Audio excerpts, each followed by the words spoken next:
ABB purtroppo non si è distinta per buone relazioni industriali e questo ha reso difficile il rapporto e le relazioni. L'ha fatto in maniera anche molto spigolosa con la regione quando avevamo tentato un percorso che potesse vedere una reindustrializzazione di quel sito e anche di quella produzione.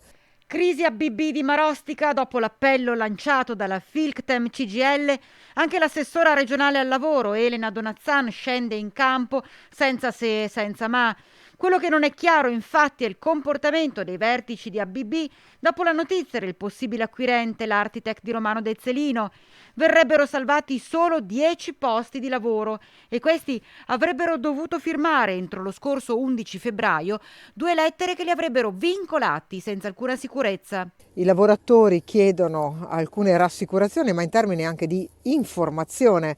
Nessuno di questi lavoratori vuole restare attaccato ad un'azienda che ha deciso di chiudere senza dare troppe spiegazioni e questo resta un problema. È un problema delicato perché non è possibile che delle aziende in maniera unilaterale decidano, avendo magari i bilanci esattamente in regola, cioè in positivo, di chiudere e così andare altrove, dove magari la manodopera costa meno e lasciare qui l'incertezza, ma soprattutto in questo caso delle frizioni che devono essere invece risolte attraverso buone relazioni industriali. È per questo che la Regione ha tutte le intenzioni di riconvocare il tavolo di ABB per chiarire le questioni calde sollevate dal sindacato che riguardano il futuro dei lavoratori. Nessuno di questi lavoratori deve rimanere attaccato a un'azienda che ha deciso di fare altro.